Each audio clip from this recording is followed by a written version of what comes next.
말씀을 봉독해 드리겠습니다. 요한복음 4장 46절부터 54절까지 제가 봉독을 해 드리겠습니다. 요한복음 4장 46절부터 54절까지입니다. 예수께서 다시 갈릴리 가나에 이르시니 전에 물로 포도주를 만드신 곳이라. 왕의 신하가 있어 그의 아들이 가버나움에서 병들었더니 그가 예수께서 유대로부터 갈릴리로 오셨다는 것을 듣고 가서 청하되 내려오셔서 내 아들의 병을 고쳐주소서 하니 그가 거의 죽게 되었음이라. 예수께서 이르시되 너희는 표적과 기사를 보지 못하면 도무지 믿지 아니하리라. 신하가 이르되 주여 내 아이가 죽기 전에 내려오소서. 예수께서 이르시되 가라 내 아들이 살아있다 하시니 그 사람이 예수께서 하신 말씀을 믿고 가더니 내려가는 길에서 그 종들이 오다가 만나서 아이가 살아있다 하거늘 그 낫기 시작한 때를 물은즉 어제 7시에 열기가 떨어졌나이다 하는지라. 그의 아버지가 예수께서 내 아들이 살아있다 말씀하신 그때인 줄 알고 자기와 그 온 집안이 다 믿으니라. 이것은 예수께서 유대에서 갈릴리로 오신 후에 행하신 두 번째 표적이니라. 아멘. 고통은 믿음으로 부르는 초청장이라는 제목으로 함께 말씀을 듣겠습니다. 오늘도 하나님께서 예배드린 우리 성도님들을 만나주시고 생명의 말씀을 통해서 풍성한 은혜를 내려주시기를 축원합니다. 먼저 하나님께 기도드리겠습니다. 사랑과 은혜가 풍성하신 하나님 아버지, 오늘도 저희들의 예배를 받으시며 귀한 말씀 주시니 감사를 드립니다. 하나님 아버지, 이 말씀을 통해서 오늘 우리에게 하시고자 하는 주의 음성이 들려줄 수 있도록 전할 때도 들을 때도 성령님이 함께 하시고 도와주옵소서. 듣고 깨달아 믿음으로 실천할 수 있도록 도와주시옵소서. 예수님의 이름으로 기도하옵나이다. 아멘. 얼마 전에 세상을 떠나 천국에 가셨지만은 전 문화부 장관이었던 이어령 박사가 73세의 고령의 나이로 예수를 믿고 세례를 받았던 일은 대단히 많은 사람들을 놀라게 했던 하나의 사건이었습니다. 누구도 그분이 예수를 믿을 것이라고는 생각해보지 못했기 때문입니다. 알고 보니 그분이 예수 믿게 된 동기는 자기 딸 때문이었습니다. 딸이 이혼과 암과 또 장애 아들로 큰 고통을 겪는 것을 보면서 그 딸이 믿고 위로를 받았던 하나님을 함께 믿고자 했던 것입니다. 자식을 이기는 부모가 없다고 세상이 다 알아주는 지성인이었던 이어령 씨도 역시 부모였습니다. 자식의 고통을 내 고통보다 더 크게 여기고 그 고통을 통해서 하나님을 만난 사람이 된 것입니다. 사랑하는 성도 여러분, 그런데 오늘 우리는 성경 속에서 똑같은 상황에서 예수님을 찾고 믿음을 갖게 된 한 아버지를 보게 됩니다. 그는 갈릴리 지방에 사는 왕의 신하라는 칭호로 소개되고 있습니다. 그 당시에 갈릴리 지방을 맡은 분봉왕은 헤롯 안디바였습니다. 왕의 신하는 국내 관리에게 적용된 명칭이었는데 요세푸스 같은 역사가는 사도행전 13장에서 수리아에 있는 안디옥 교회의 지도자로 소개됐던 헤롯의 맏동생 마나엔이라는 사람과 아마도 이 사람이 같은 사람이었을 것이다, 이 정도로 이제 추측을 하기도 해요. 상당히 높은 신분의 그가 예수님을 뵙기 위해서 32km가 넘는 길을 달려왔던 것입니다. 왜 그랬습니까? 그의 아들이 가버나움에서 죽을 병에 걸렸던 것입니다. 오늘 본문 말씀에 보면 그의 아들은 거의 죽게 되었다고 했습니다. 아마도 여러 가지 방법을 다 동원했을 것입니다. 자녀가 죽을 병에 걸렸는데 그렇게 하지 않을 부모가 어디에 있겠습니까? 그러나 그럼에도 불구하고 그의 아들의 병은 호전되지 않았습니다. 드디어 왕의 신하의 마음이 거대한 절망으로 빠져들어가기 시작했을 것입니다. 의사들의 치료를 받으면 될 줄 알았는데 그렇게 되지 않자 마음이 당황하기 시작했을 것입니다. 이때 그에게 들려온 소식이 있었습니다. 위대한 치료자 예수라는 사람이 유대로부터 갈릴리로 오셨다는 소식을 전해 들은 것입니다. 물로 포도주를 만들었던 가나의 포도주 사건도 들은 바 있었습니다. 이미 많은 이야기를 들었을 것입니다. 그래서 마지막 희망을 걸고 예수님을 찾아온 것입니다. 그리고 예수님을 찾아와 죽어가는 아들을 살려달라고 간청하였습니다. 이 사람이 예수님을 찾아온 것은 다음과 같은 이유로 높이 평가될 수가 있습니다. 우선 왕의 신하가, 신분이 높은 왕의 신하가 목수인 예수님을 찾아오는 것입니다. 그 다음에는 거리가 멀었기 때문에 예수님을 찾아오기가 쉽지 않았을 텐데도 왔습니다. 그가 사는 가버나움에서 예수님이 계시던 가나까지의 거리는 32km가 넘습니다. 옛날에 이 대중교통이 그렇게 발달하지 않았을 때 보통 한 27km 거리 떨어진 마을에서 다른 마을로 이제 걸어오는 어른들이 계셨어요. 그래서 얼마나 걸립니까? 했더니 한 6시간 내지 7시간 걸려서 그렇게 걸어온다 그래요. 그러니 이분도 분명히 6시간에서 7시간, 8시간도 32km는 좀 더 멀으니까 그 정도로 이제 걸어오면 그 정도고 달려오면 조금 더 빨랐을 텐데 아마도 자기 아들의 그 위중함 때문에 더 빨리 거의 뛰다시피 해서 오지 않았을까 생각이 됩니다. 이러한 것들은 이제 참 그의 신앙이 남달랐던 것을 증명해 주는 것이었습니다. 오늘 우리는 이 신하의 모습을 보면서 먼저 어떻게 예수님께 나오게 되는지 믿는 일의 과정과 그 소중함을 생각해 보기를 원합니다. 그리고 나서 그 왕의 신하가 자기의 문제를 어떻게 해결받았는지를 살펴보면서 함께 은혜 받는 시간이 될 수 있기를 바랍니다. 첫째로 하나님은 고통을 통해서 우리를 부르시는 분이시라는 사실입니다. 사람마다 교회에 나오는 이유가 다양합니다. 그런데 처음부터 나는 오늘부터 예수 믿고 구원받겠다 이렇게 결심하고 교회에 나오기 시작하는 사람은 참 드문 경우죠. 어떤 사람은 교회가 무엇을 하는 곳인가 궁금해서 나오기도 하고 어떤 사람은 교양 강좌 삼아 나오기도 합니다. 어떤 사람은 부인이 자꾸 교회 가자고 하니까 죽은 사람 소원도 들어주는데 산 사람 소원이야 못 들어주겠는가 그래서 나온 분도 계시고요. 순전히 결혼하기 위해서 신랑이나 신부가 교회 다니니까 세례받지 않으면 결혼 못한다고 하니까 그래서 나오기 시작한 분도 많이 있어요. 심지어 어떤 분은요 밀린 빚 받으러 왔다가 예수 믿게 된 분도 있습니다.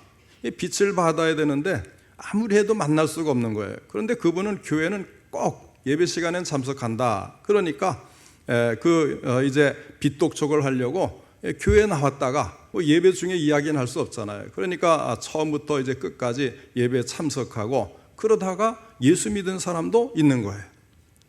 탕자의 비유를 기억하실 거예요. 집 나간 둘째 아들이 아버지에게 미리 받은 유산을 다 말아먹고 거지가 되었어요. 그래서 아버지 집으로 돌아오는데 돌아오는 이유가 무엇입니까? 이제는 회개하고 사람 노릇해야겠다. 이제부터 효도를 해야겠다. 그래서 왔습니까? 아닙니다. 오직 한 가지예요. 배가 고파서 온 거예요. 배가 부를 때는 잊어버리고 살았는데 배가 고파지니까 아버지가 생각이 난 것입니다. 그래서 굶어 죽지 않으려고 아버지를 찾아왔습니다. 이를테면 사업이 잘 될 때는 그저 세상이 좋고 항상 잘 될 것 같이 내 맘대로 살았는데 사업에 실패하고 막다른 골목에 다다르게 되니까 두 손 들고 나오더라는 것입니다. 하나님 앞에 나오는 사람들이 다 정당한 동기를 가지고 나오는 것은 아닙니다. 서로 다른 목적을 가지고 하나님을 찾습니다. 그러나 어떤 목적을 가지고 나왔든지 우리 하나님께서는 하나님 앞에 나온 사람들을 외면하지 않으시고 은혜를 베풀어 주십니다. 오늘 본문에 나오는 왕의 신하도 마찬가지입니다. 이 사람은 예수님께 나올 이유가 없던 사람이었어요. 왕의 신하라고 했습니다. 적어도 왕을 보필하는 직책이라면 상당한 지식과 식견을 가지고 있는 사람이라고 할 수가 있겠습니다. 그 당시에 이 정도쯤 되는 지식인, 또 지위, 그러면 당연히 뭐 종들도 있고, 뭐 부도 좀 있지 않겠어요? 그런 사람들이 예수를 믿는다는 것은 거의 불가능한 일이죠. 예수님께서 물로 포도주를 만드셨다는 이야기를 들어도 세상에 그런 비과학적인 비상식적인 일이 어디 있느냐, 그런 말도 안 되는 이야기는 하지도 마라, 이렇게 말했을 수도 있어요. 이 사람은 예수님을 찾을 만한 사람이 아닌 것입니다. 그런데 그가 예수님을 찾아 나왔습니다. 그 이유가 무엇입니까? 본문 47절을 보면 그가 거의 죽게 되었습니다. 아들이 다 죽게 된 거예요. 이것이 그가 예수님을 찾아온 이유인 것입니다. 하나님께서는 때로 우리가 감당할 수 없는 고통을 겪게 만드십니다. 그리고 그 고통을 통해서 하나님을 찾게 만드십니다. 그래서 고난은 변장을 하고 찾아온 하나님의 천사다, 이런 말도 있어요. 미즈노 겐조라는 일본 시인이 있습니다. 이분은 11살 때에 뇌성 소아마비로 성장이 멈추어서 그때부터 자기 손가락 하나 움직이지 못한 채 뼈에 가만히 살만 덮어놓은 것 같은 그런 하반신을 가지고 살았습니다. 성장한 것은 얼굴밖에 없는데 자신이 마음대로 움직일 수 있는 것은 눈동자밖에 없었습니다. 그런데 그분이 고통 중에 예수님을 만났습니다. 그리고 이렇게 노래했습니다. 내가 만일 괴롭지 않았더라면 하나님의 사랑을 받아들이지 않았을 것을, 만일 모든 형제 자매들이 괴롭지 않았더라면 하나님의 사랑이 전해지지 않았을 것을, 만일 우리 주님이 괴롭지 않았더라면 하나님의 사랑은 나타나지 아니했을 것을. 그래서 이 시의 제목은 괴롭지 않았더라면, 이 제목을 가지고 있어요. 사랑하는 성도 여러분, 혹시 지금 여러분에게 견딜 수 없는 고통이 있으십니까? 하나님 앞에 나아가시기 바랍니다. 고통은 믿음으로 부르시는 하나님의 초청장입니다. 고통을 통해서 하나님은 큰 소리로 우리에게 말씀을 하십니다. 평소에는 듣지 못하던 하나님의 음성을 고통 가운데서 크게 들을 수가 있습니다. 철로 역정의 저자인 존 버녀는 이런 말을 했습니다. 만약 예수님께서 칼을 들고 마중 나오신다고 해도 나는 그분의 발 아래 내 몸을 던질 것이다. 왜냐하면 그분만이 나의 마지막 희망이기 때문이다. 고난을 만날 때에 주님을 찾으시기 바랍니다. 설령 주님께서 우리를 책망하신다고 해도 우리가 믿고 의지할 분은 주님밖에 없습니다. 우리 모두가 지금까지 어떤 모습으로 살아왔든지, 설령 우리가 어떤 무서운 죄를 지었든지 주님 앞에 나오기만 하면 주님께서는 은혜를 베풀어 주실 줄로 믿으시기 바랍니다. 그 다음에 둘째로 예수님께 나오는 것이 우리가 가진 문제 해결의 첫걸음이라는 사실입니다. 이렇게 고난을 통해서 예수님께 나온 왕의 신하는 내려오셔서 내 아들의 병을 고쳐주소서 하고 간청을 합니다. 자, 이제부터 그 왕의 신하가 자기의 문제를 어떻게 해결받았는지를 함께 살펴보겠습니다. 이때 중요한 것은 믿음입니다. 우리 예수님께서는 회당장 야이로의 죽은 딸을 살리실 때도 믿기만 하라 하셨고요. 또 백부장의 하인을 낫게 하실 때는 내 믿은 대로 될지어다 하였어요. 자, 왜 믿음이 중요한가? 여기서 중요한 문제가 대두가 됩니다. 자, 믿음이 중요합니까? 고침받는 것이 중요합니까? 왜 예수님께서 기적을 일으키시고 병든 자를 고쳐주십니까? 그 목적은 믿음을 갖도록 하기 위해서예요. 믿음을 갖는 것과 고침을 받는 것, 이 두 가지 중에 사실은 믿음을 갖는 것이 더 중요한 겁니다. 고침을 받는 것은 일시적인 거지만 믿음을 갖는 것은 우리의 영원한 생명을 보장해 주는 것이기 때문에, 하나님과의 관계가 회복되는 것이기 때문에 이 믿음이라는 것이 너무 중요해서 병든 자를 고치시고 또 여러 가지 기적을 일으키시는 이유는 그것이 표적이 되어서 믿음을 갖도록 하려는 목적이 있는 거예요.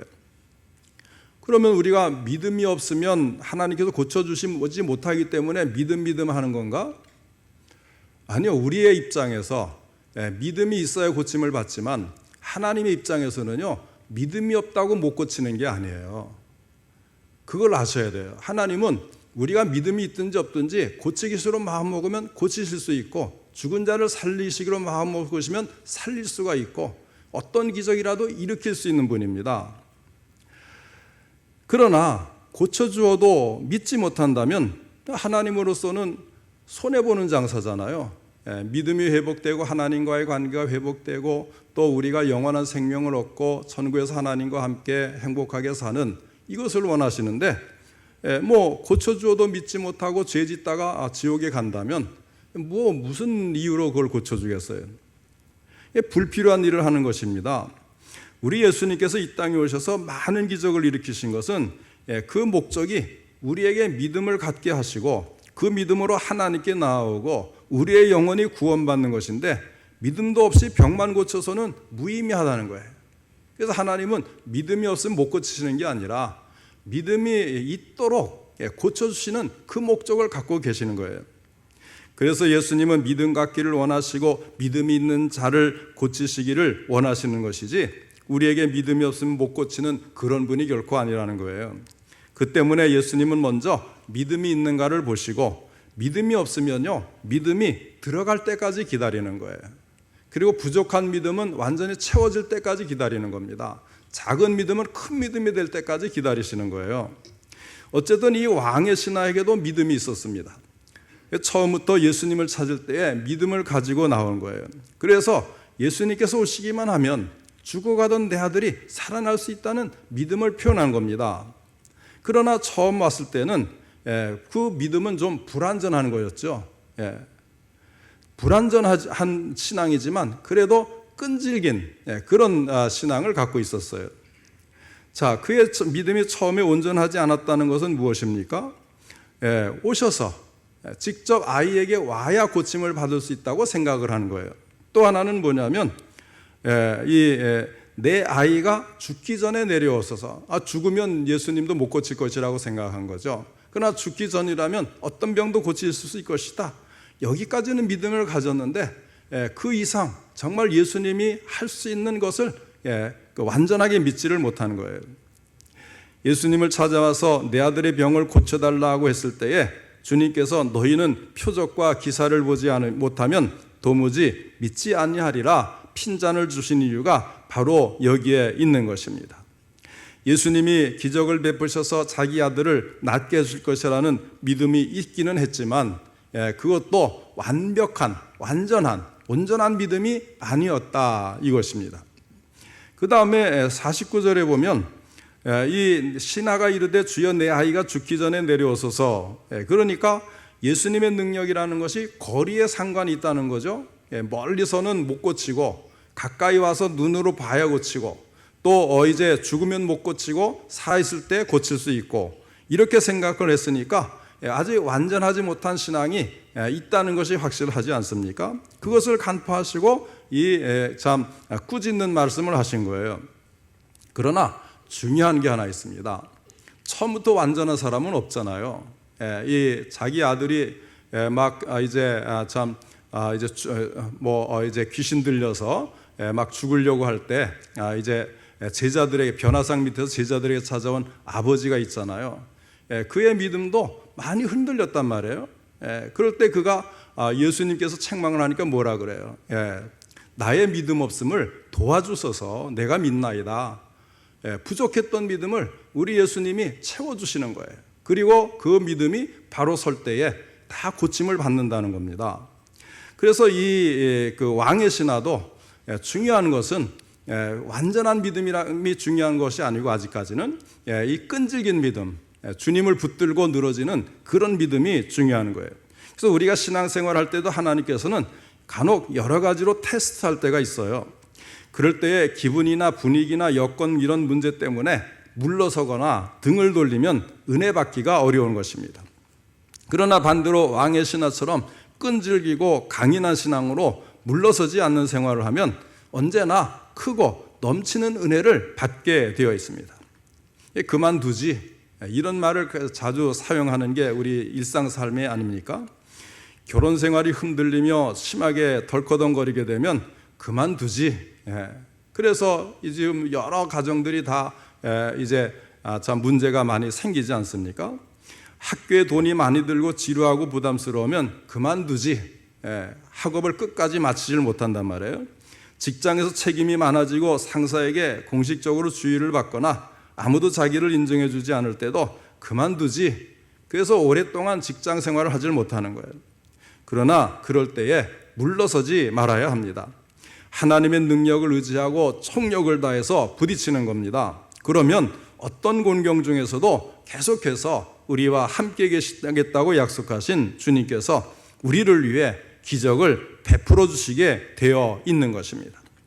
왕의 신하는 이런 끈질긴 신앙으로 예수님께 매달릴 때 주님의 응답을 받아낼 수가 있었던 것입니다. 우리 모두 신앙의 끈기를 가지고 믿음으로 매달려서 주님의 응답을 받아내는 성도님들 되시기를 바랍니다. 그 다음에 그는 예수님과의 만남을 통해서 더욱 발전된 믿음, 순수한 신앙을 가지게 되었습니다. 49절로 50절을 보면 신하가 끈질기게 내 아이가 죽기 전에 내려오소서 간청을 하니까 주님이 뭐라고 말씀하시냐면 가라, 내 아들이 살아있다. 이 신하의 예상을 다 뛰어넘고 가라, 내 아들이 살아있다 대답을 하셨어요. 그런데 완전히 다른 모습을 보여줍니다. 이 한마디 말씀을 믿고 집으로 돌아갔다고 성경에 기록되어 있어요. 참으로 놀라운 신앙 아니겠습니까? 자기 눈으로 본 것이 아니었어요. 나았다는 소식을 들은 적도 없었습니다. 그럼에도 이 신하는 절대적으로 신뢰하고 돌아갔습니다. 의심해서 어떻게 증빙서 하나 써주시죠? 이렇게 요구하지도 않았고요. 그냥 말씀을 믿고 가는 거예요. 갑자기 달라지지 않았습니까? 가까이 가서 죽기 전에 그래야 나을 수 있으니까 그렇게 해달라고 요청하던 사람이 몇 마디 대화를 나누고 예수님 얼굴을 보고 그 함께 있다가 잠깐 사이에 믿음이 확 발전을 하고 성장을 하는 거예요. 왕의 신하는 처음에는 불완전하고 부족한 신앙이었지만 그 짧은 시간 예수님을 만나고 있는 동안에 믿음이 훌쩍 성장을 한 것입니다. 간혹 성도의 가정에 어른들이 중환자실에 들어가시는 경우들이 있습니다. 그때는 혼수 상태로 의식이 없을 때입니다. 그럴 때마다 몇 번의 경험이 저를 믿음으로 기도하게 해주는 것을 발견합니다. 곧 돌아가실 것 같았는데 기도한 후에 얼마 있다가 의식이 돌아와서 신앙생활을 하다가 훗날 다시 주님의 부르심을 받았던 경험들입니다. 그러나 그런 경험도 말씀을 그대로 믿는 것만은 못하는 거예요. 자, 이 신하는 그런 경험이 전혀 없지 않았습니까? 그럼에도 불구하고 예수님께서 말씀하시니까 그 즉시 그대로 믿었던 것입니다. 얼마 전에 제가 그런 이야기를 해드린 적이 있죠. 서울에 있는 자녀가 우리 부모님 전도해달라고 해서 아무리 전도하러 가도 쳐다도 보지 않았는데 할아버지가 오토바이를 타고 골목길 나오다가 자동차에 이제 부딪혀 사고가 나서 혼수 상태로 대구에 있는 병원에 입원하시고 얼마 살 수 없다는 병원 측 이야기에 가족들이 모두가 모인 상태에서 이제 제가 신방을 하고 기도를 했는데 의식이 돌아오고 퇴원을 해서 교회도 나오고 세례도 받고 오랜 동안 신앙생활 하다가 천국 가셨다. 그런 이야기를 제가 설교 중에 한 적이 있었잖아요. 그런데 이제 목회를 오래 하다 보면 그런 경우들이 이따금씩 있어요. 또 그런 경우가 하나 있었는데 이번에는 할머니의 이야기를 해드리겠습니다. 이 어르신이 힘들게 전도를 해서 교회 나온 지 1년 만에 80세가 되어서 뇌졸중으로 쓰러져 영천 영대병원에 입원을 하신 거예요. 그때는 혼수 상태가 되어서 아무 의식이 없이 중환자실에 있었습니다. 그래도 이제 깨어날 가망성이 없어 보였는데 기도를 하면서 일어나게 해주옵소서 간절하게 기도를 했는데 아무리 중병이라도 간혹 혹시 하나님의 은혜로 일어날지 모른다는 생각이 이렇게 조금이라도 드는 경우가 있어요. 그런데 그래 놓고도 다시 의심이 드는 거예요. 목사도 그렇습니다. 다시 의심이 드는 거예요. 이대로 이제 완전히 부르시면 어떻게 하나 이제 그런 생각도 드는데 가족들이 이제 돌아가시기 전에 세례를 받았으면 좋겠습니다 하고 요청을 하니까 정말 곧 세상을 떠날지도 모른다는 생각이 드는 거예요. 그래서 이제 장로님들하고 의논을 했어요. 그래도 1년 동안 신앙생활을 했으니까 이제 돌아가시기 전에 세례를 주도록 합시다. 그렇게 해서 가서 세례를 베푼 거예요. 그리고 나서 2달 후에 신방을 해보니까 할렐루야, 정신이 들어 계신 거예요. 물론 온전하지는 못했지만 계속 신방을 하고 기도를 하면서 그 이후로 꼭 1년 동안 신앙생활을 하시다가 천국에 가셨습니다. 우리의 믿음이 이래요. 기도해놓고도 곧 돌아가실지 모르겠다는 마음이 들어서 막 의심이 들다가 또다시 또 기도 응답으로 또 정신이 돌아오고 그러면 또 하나님은 들어주시는데 잘못했구나, 이렇게 왔다 갔다 하는 게 우리의 믿음 아니겠어요? 아무리 잘 믿으려고 해도 상황 따라서 왔다 갔다 할 수가 있는 겁니다. 오늘 주신 말씀은 우리가 그래서는 안 된다는 거예요. 믿는다는 것이 무엇입니까? 이 왕의 신하처럼 주님께서 우리에게 주신 말씀을 그대로 믿고 길을 간다는 것입니다. 주님의 말씀 그 자체가 증거요, 보증이며 확증이 되는 것입니다. 우리 성도님들도 항상 이와 같이 말씀대로 믿는 믿음을 안고 살아가실 수 있기를 바랍니다. 자, 결과를 생각해 보겠습니다. 우선 아들이 살아났어요. 집으로 돌아가는 도중에 왕의 신하는 집에서 오고 있는 종들을 만났습니다. 그들은 주인에게 기쁜 소식을 전하기 위해서 오고 있었습니다. 그 소식은 아들이 살았다는 것입니다. 아들이 언제 살아났는가를 물어봤어요. 얼마나 궁금하겠습니까? 놀랍게도 예수님께서 아들이 살았다고 말씀하시던 바로 그 시간이었어요. 어제 7시면 오늘날 우리 시간으로 7시는 아침 6시부터 시작해서 오후 1시를 말하는 거예요. 예수님이 이제 우리가 정오에 이제 숨지시고 제9시에 이제까지 이제 어두워지는 그런 일도 12시부터 오후 3시까지 아닙니까? 자, 가라, 내 아들이 살았다. 예수님께서 선언하신 그 시간에 살았다는 거예요. 우리는 여기서 믿음에 응답하시는 주님의 능력과 사랑을 발견하게 되는 것입니다. 만약에 가라, 내 아들이 살아있다 하는 말씀을 믿고 집에 내려갔는데 이미 아들은 죽어버렸고 가족들은 대성통곡을 하고 있었다면 그 꼴이 무엇이 되겠어요? 그러나 믿는 자에게 그 즉시 응답이 왔습니다. 다음에는 온 집이 예수님을 믿게 된 겁니다. 53절 말씀입니다. 그의 아버지가 예수께서 내 아들이 살아있다 말씀하신 그때인 줄 알고 자기와 그 온 집안이 다 믿으니라 하였습니다. 가장의 철저한 신앙이 결국은 온 가족을 구원하였던 것입니다. 내가 감격하고 믿으면 내 자녀들도 내 믿음을 배웁니다. 그런 면에서 우리는 우리의 가정과 가족들의 구원과 신앙에 대해서 사명감을 가져야 합니다.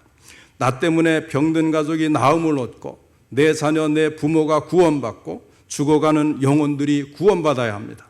그러기 위해서는 먼저 내가 철저한 신앙의 소유자가 되어야 합니다. 내가 말씀을 믿고 가면 가족도 따라올 것입니다. 내가 아름다운 신앙을 가지고 가면 자녀들은 따라오게 되어 있습니다. 내가 확신과 감격을 가지고 신앙의 길을 건너라면 가족도 언젠가는 내 뒤를 따를 것입니다. 그러나 내가 비틀거리고 헤매면 가족들도 나를 따라서 비틀거리고 헤매이게 되는 것입니다. 그래서 부모의 책임이 중요한 것입니다. 사랑하는 성도 여러분, 오늘 본문에 나오는 왕의 신하는 고귀한 신분을 가진 사람이었지만 자녀의 죽을 병이라는 고통을 안고 예수님을 찾아 나왔을 때 믿음으로 치료받고 구원을 받았습니다. 우리가 살아가는 동안 고통은 파도처럼 수시로 찾아오게 되어 있습니다. 그러나 그때마다 하나님께서 나를 믿음으로 부르시는 초청장이 날아온 줄로 믿으시기 바랍니다. 나의 연약한 믿음을 강하게 하시려고 또는 내 주변의 사람들을 불신해서 구원 얻는 믿음으로 부르시려고 이 고통을 통해 부르시는구나 하고 믿으시기 바랍니다. 그리고 왕의 신하처럼 가라, 내 아들이 살아있다 하는 주님의 말씀을 믿고 역사와 삶의 현장으로 나가서 승리하는 삶을 사시기를 바랍니다. 확신과 용기를 가지고 나가서 담대하게 살아가시기 바랍니다. 우리 모두에게 왕의 신하처럼 믿음으로 주님을 찾고 문제를 해결받고 큰 믿음으로 세움받는 귀한 은혜가 있으시기를 주님의 이름으로 축원합니다.